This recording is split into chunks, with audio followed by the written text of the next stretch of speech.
I'm the bad guy. Duh.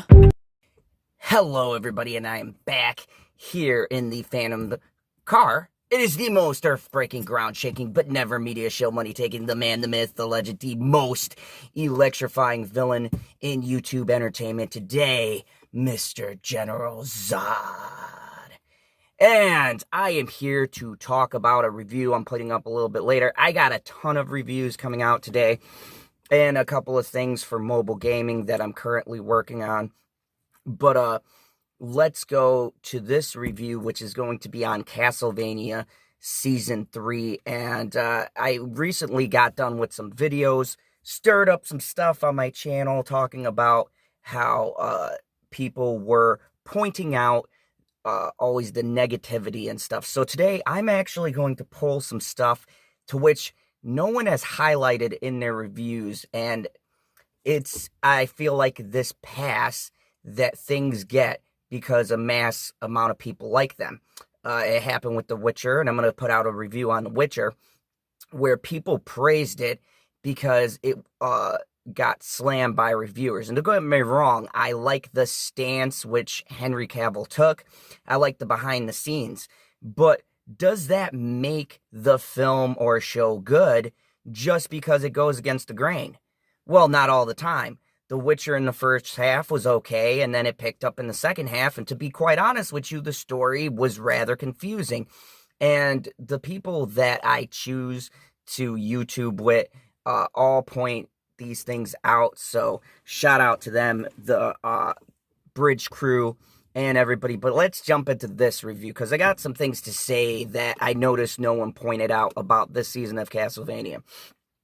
First off, let me start by saying that compared to the other two seasons, quite honestly, I didn't like the first half of this. Not that it wasn't engaging, but the story took a while to pull itself together. And what I mean by that is Castlevania seasons 1 and 2, they had a sort of steady flow to it, and though the action wasn't till the latter half, the story seemed to be a lot tighter. This one, there was a lot of action in the beginning, and the story itself didn't come together until the very end of it. But it kind of just felt like season 2, but different villains, endings, and things like that. There were plot threads left open, so I'm pretty sure there's going to be a season 4, and they could go on because of the fact this is based on a game, and the game has a lot of different things to draw from. So this season starts out with them coming, our heroes, the Belmont, Trevor Belmont, and Siphon coming to this town. And within the town, they were attacked by the leftover remnants of Dracula's forces from season 2. This beast had come into this town and attacked the monastery that was there and converted these guys into sort of weird, not really devil worshipping, but more of a taking Dracula's side in the battle.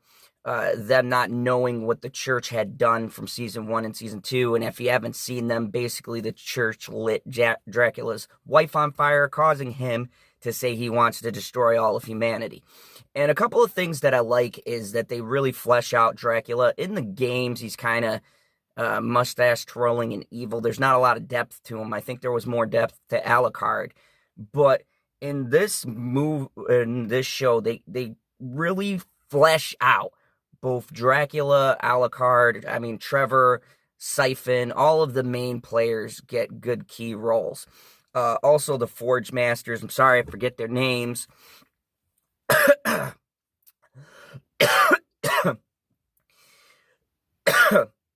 Ooh, but these Forge Masters are key to Dracula's army. Now, there are some things in this show that are really good that I'm going to get to. But the overall plot is just, you got this town that's on this end that's dealing with that. The two Forge Masters from the attack on the castle and their journey, and Alucard trying to beat the loneliness of not having Siphon and Trevor having made an allegiance with them and deciding to keep in his father's castle and simultaneously keep the Belmont, room of secrets safe from the rest of the world. So my pros are this. Alucard's character for me carries this show a lot, even though his scenes were slower. I really enjoyed seeing how he is a vampire, but also a human. And he still feels that human need to have a connection to the outside world. I think it shows a layer to vampires that we don't see in a lot of shows because it's been overdone, but the drive that he has and feeling like he doesn't fit into either world. He basically killed his father, and he also knows that the humans don't see him as humans. So he's stuck in this weird middle place. He's stuck in this house by himself. He's essentially probably going crazy, making dolls of his compatriots and kind of doing funny little commentary with them. I thought that was good. The animation, as always, is great. It has a kind of anime feel, but a kind of American feel, and it's two different genres, and maybe even some 3D effects. Nothing too outlandish, just to make a few scenes pop. And I really appreciate this. I think that it melds all of these different ideas of animation very well, and the storytelling is top notch, even to most other, shows. This has great storytelling, it has great voice acting, it has great animations, and it has a good solid foundation rooted within Castlevania, the game itself, to build and expand upon this world for years to come. Now, my cons, and no one's pointed this out. There is a lot of, I wouldn't say virtue signaling, but throwing shades of things in there. Now, me, myself, I gave it a pass, except for they have this ridiculous storyline between two female vampires that want to build a vampire sisterhood. I know I'm nitpicking here, but it really grinds me that people call out things in Pixar and Disney animations, and they're overlooking this other stuff too. And the fact that this was a blatant, like, these parts really added nothing to the story. These two characters were very generic. They're just part of this overall group of vampires. Why do we need to know about? They want to create a army of women's sisterhood and stuff. It could be for a later scheme, but it just felt like a way to force in some, LBGT narratives into there. Granted, it was cleverly snuck in there, but yet it felt blatant at the same time. And here's the thing, the scenes slowed down the overall action, because, it was a whole big scene in this castle with them talking about it. And at the end of the season, their arc doesn't really amount to anything because they're kind of over here off to the side. I feel like it's set up for season 4, but I would have liked to see some dissension amongst these vampires. And the only one who really gets anything done as far as their arc goes is their youngest sister, who's talking to the Forge Master, and she plays him and has her own agenda, but even her own agenda was kind of meh. So the female aspect of this vampire show just feels like a side piece. I know Carmela from the Castlevania games, and I feel like they've used her as sort of a statement. She makes comments in the second season. She doesn't like old men telling her how to live and things like that. She'll never be under an old, feeble man's rule again. It's a wasted thread line, and I think it was less bothering in season 2 than it was in this season. I felt like it was put in there to have some female characters, and Siphon is a great character on her own. She's got a lot of depths and a lot of layers. She's mellowed out the main character and made him want to be better. I think she is a very good female character, very well developed. This feels like a subplot just to bring in this other audience that can latch on to this female empowerment nonsense. It was completely useless to story. I did not like that. I also wasn't too fond of the subplot where they mention alternate dimensions. I know where they're going with this. In Castlevania Lords of Shadows, there is a way where Dracula uses time travel and opening dimensions that were mentioned in this to where he goes into our time and starts taking over from there. It was a very interesting game, and I think that they're trying to shape the story to go in a direction because they start talking about being able to jump from place to place. One of the characters they introduce actually is from one of the games.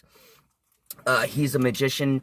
Shit, I forgot his name, but actually, if you've played the games, which I like because they put little nuggets here and there of characters, this character actually opens up portals for you to jump in between different realms and things like that. So I think he's going to play a bigger role. I like the guy who played him, but his plot all the way up to the end, once again, just felt like filling in some more stuff.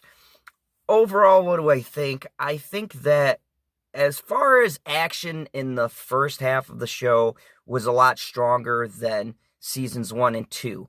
Story development, though, took a hit for the first half of this. The first 5 episodes had action, but they lagged anything to really keep you engaged. The second half, though, had a lot of action, and the final 2 episodes, I will give it to them, very action-packed. Like, I thought the final scene in season 2 was a balls-out battle, but season 3 had some pretty epic animation, a good battle, and I think the story and all of the pieces come together nicely. However, I think the storytelling getting there was a bit rough, a little bit choppy. Overall, what do I think? I give this season an 8 out of 10. Last season I thought was stronger. I rated that a 9 out of 10. And season 1 I rated a 7 out of 10.